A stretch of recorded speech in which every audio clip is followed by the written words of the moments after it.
সীতাকুণ্ড পাহাড়ের ইকো পার্কের গহীন জঙ্গলে নিয়ে যায় এবং সেখানে নিয়ে তাকে প্রথমে ধর্ষণের চেষ্টা করে।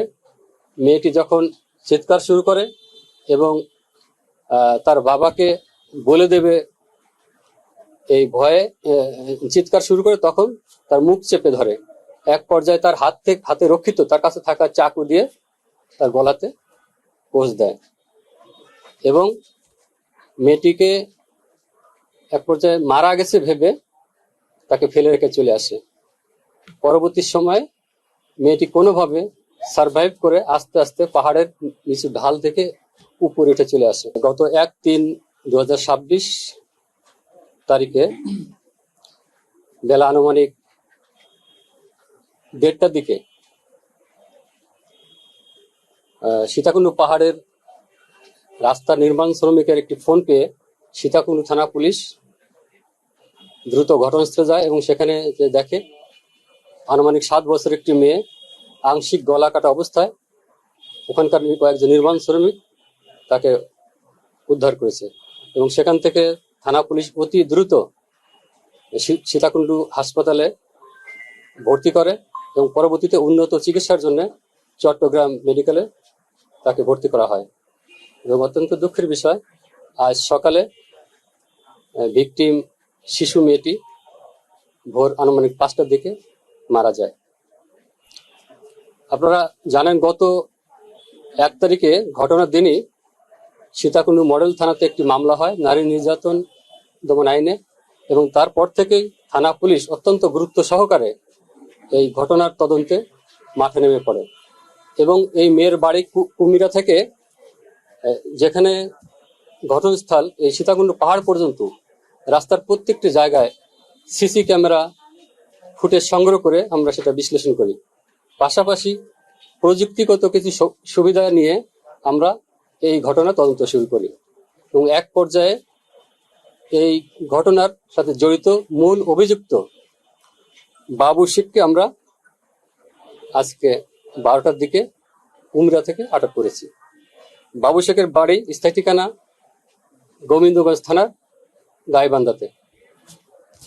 গ্রেপ্তারকৃত বাবু শেখকে জিজ্ঞাসাবাদে জানা যায় ভিকটিমের বাবা মনির হোসেনের সাথে, আপনারা জানেন মনির হোসেন একজন রিক্সা চালক, এই মনির হোসেন এবং এই অভিযুক্ত বাবু শেখ পাশাপাশি বাড়িতে বসবাস করেন এবং তাদের সাথে দীর্ঘদিন ধরে পারিবারিকভাবে বিরোধ চলছিল এবং মাঝে মাঝে ঝগড়া হতো এবং এক পর্যায়ে এই বাবু শেখ এই বিরোধের জের হিসেবে তার মেয়েকে মেরে ফেলার পরিকল্পনা গ্রহণ করে।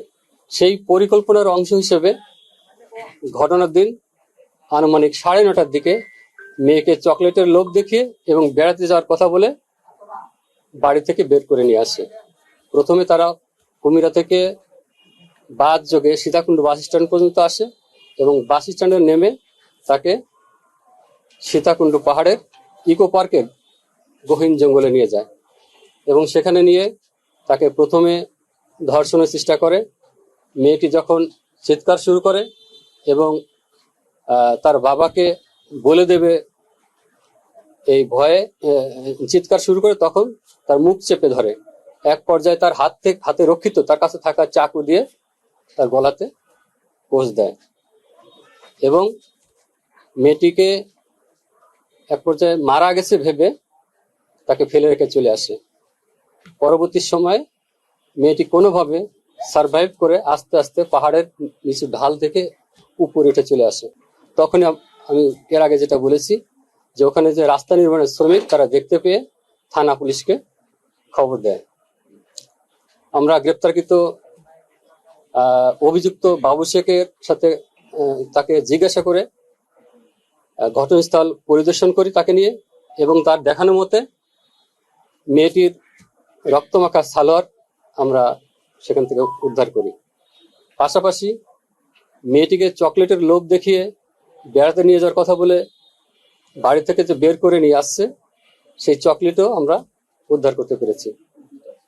এই ঘটনার সাথে আরো কেউ জড়িত আছে কিনা এ বিষয়ে আমরা তদন্ত অব্যাহত রাখছি এবং গ্রেপ্তারকৃত আসামি বাবু শেখকে পরবর্তী কার্যক্রম গ্রহণের জন্য আমরা শীঘ্রই বিজ্ঞ আদালতে প্রেরণ করব। আমরা প্রাথমিকভাবে এতটুকু পেয়েছি, যেহেতু তারা পাশাপাশি বাড়িতে থাকে, পরিবারের বিভিন্ন বিষয় নিয়ে মাঝে মাঝে তাদের সাথে ঝগড়া হতো এবং কোনোভাবে এই বাবু শেখ পরিকল্পনা করেছে যে এই ঝগড়ার কোনো একটা বিষয়ের প্রতিশোধ হিসেবে তার মেয়েকে ঘর থেকে বের করে এনে এই সীতাকুণ্ড পাহাড়ে প্রবেশ করে। আমরা প্রাথমিকভাবে এতটুকু পেয়েছি। বাবু শেখকে থানা পুলিশ গ্রেপ্তার করেছে কুমিরা এলাকা থেকে, কুমিরার কাজীপাড়া থেকে। ধর্ষণের বিষয়ে আমরা প্রাথমিকভাবে আমরা এ বিষয়ে ফরেন্সিক রিপোর্ট পাওয়া গেলে বাবু শেখকে জিজ্ঞাসাবাদ করে জানা গেছে সে চেষ্টা করেছিল, বাট আমরা ফরেন্সিক রিপোর্টের অপেক্ষা আছি। ফরেন্সিক রিপোর্ট পাওয়া গেলে আসলে প্রকৃতভাবে জানা যাবে তাকে ধর্ষণ করা হয়েছে কিনা। আপাতত আমরা মূল অভিযুক্ত বাবু শেখকেই গ্রেপ্তার করেছি। যদি এর সাথে আরো কেউ জড়িত থাকে আমরা প্রাথমিকভাবে তদন্ত করছি, আমরা পরবর্তীতে তাকেও গ্রেপ্তার করতে পারবো। আমরা এখনো বাবু শেখের যে পরিকল্পনার সাথে আরো কেউ জড়িত আছে কিনা আমরা এখনো আমাদের তদন্তে আসে নাই। ভবিষ্যতে যদি আমরা পাই তাদের বিরুদ্ধেও আইনগত ব্যবস্থা নেব। যেহেতু আমরা ঘটনাটা গত 1 তারিখে ঘটেছে এবং আজ ভোরে মারা গেছে এবং মামলা তদন্তর স্বার্থে আমরা তার বাবার সাথেও কথা বলেছি এবং পরবর্তীতে আমরা যদি মনে করি যে এই ঘটনার সাথে আরো কেউ জড়িত আছে তাদের বিষয়ে আমরা আইনগত ব্যবস্থা নেব। আপাতত এই ঘটনার সাথে বাবু শেখই একাই জড়িত বলে আমরা প্রাথমিকভাবে পেয়েছি। শুধু বাবু শেখকে আমরা পেয়েছি, এরপরে যদি জড়িত থাকে, এরপরে যদি আমরা কাউকে পাই অবশ্যই আমরা আইনগত ব্যবস্থা নিব।